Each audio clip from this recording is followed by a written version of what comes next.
Hi everyone, and welcome to this video which is on a glossary of language techniques. Now this video is aimed at language studies students, and particularly those who are in Year 11 English ESL.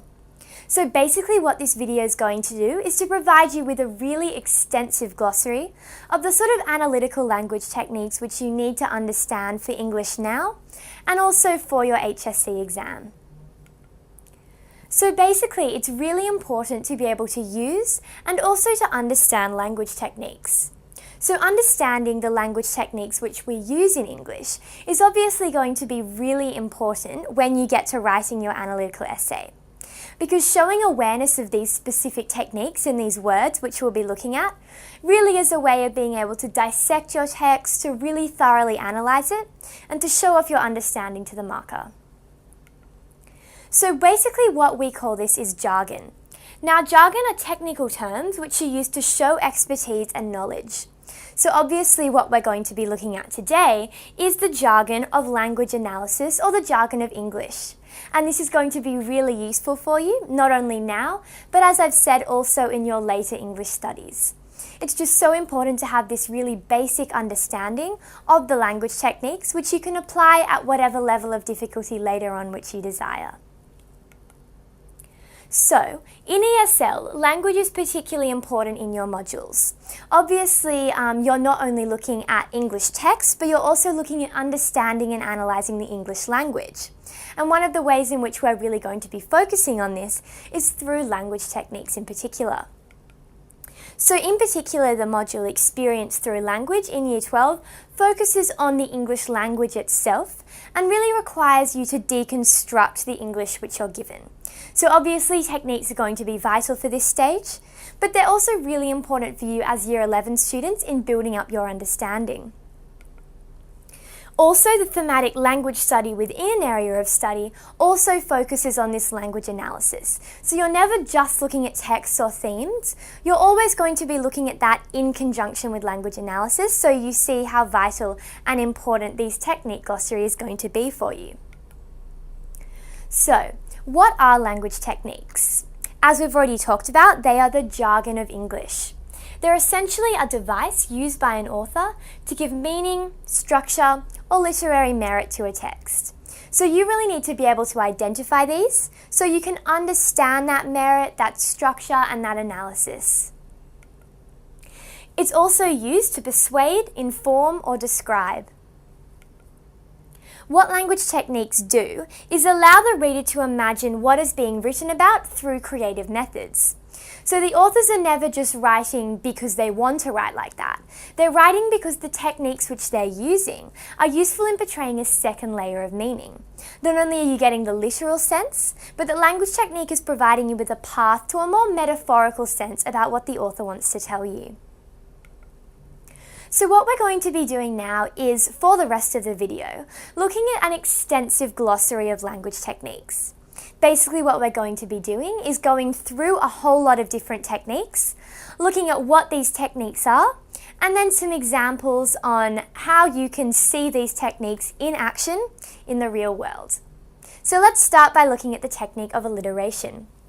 Now, alliteration is the repetition of consonant sounds by consecutive words within the same sentence or line. Often it's a crisp or soft sound, and that might be used to add to the emotional tone. So this not only sort of creates massive emphasis, but it also really allows the reader to get a message through what the author's saying. So what sort of letters is the author using? What implications does that have? It also draws attention to that particular line or phrase. It's going to stand out just because it looks different to everything else. So if we take a look at an example of alliteration, the sun sizzled softly in the afternoon. We see that S alliteration there really prolongs the sentence and draws it out, and it gives that sense of the hot afternoon. And so there we see the way that the technique is used to portray that second layer of its meaning. Now we're going to look at anthropomorphism. Now basically what this technique is when animals or inanimate objects are portrayed in a story as a person. So they're obviously not really a person, they're not actually a person, they're an animal or they're an object, but that's the way that the authors decided to portray them. So for example, they could walk, they could talk, or they could wear clothes, sort of specific human characteristics. This is used either to compare traits or to create an emotional connection. Obviously, we're going to feel more connected to something which is more like a person than something which is just an animal and really doesn't demonstrate any emotions or intelligence or feelings. So some examples of anthropomorphism, if we look at the characters in Beauty and the Beast, so the candlestick and the clock, inanimate objects, however, brought to life through their human characteristics. The white rabbit in Lewis Carroll's Alice in Wonderland is also a really good example of this type of technique used in a specific text. Now we get to the technique of characterization. Now, characterization is wider than a language technique. It's not something that you just use in, say, one sentence, like, for example, alliteration. Instead, it's a key area for the text that you need to deconstruct on a number of levels. So a character's personality is often linked to stereotypes, ideas, or viewpoints, for example, through naming. So one character might represent a wider idea. For example, a housewife might represent the ideas of patriarchy and the traditional gender roles in society. So we see that characterization has wider implications on the text. Characters are also vehicles which show different aspects of themes. So that's another way in which they really expand the analysis and make it a more sophisticated text as a whole. So if we take a look at an example of characterization, and if we look at Ernest Hemingway's The Old Man and the Sea, this extract, the old man was thin and gaunt with deep wrinkles in the back of his neck. We really see that description of the man there, and we're really getting a sense that he's being characterized by this writing. We can really picture him in our minds. That's what characterization really comes down to. Let's take a look at the technique of colloquial language. Now, colloquial language is very conversational and informal. It's a sort of language that you might expect to be talking when you're talking to your friends, when you're catching up with people, talking to your parents or your siblings. It's just everyday language. It can actually also include slang words or phrases or idioms. These are all ways that language is sort of brought down to a lower level and made more conversational and informal. Obviously, that's going to stand out when that's written on the page. This indicates the physical origin of your character. It also suggests aspects of education, status, and economic class. So here we see that this way that sort of colloquial language is used can actually be used as a characterization technique, understanding who the character is, where they've come from, things like that. So if we take a look at this example, I'm going to go down to the beach, you want to come.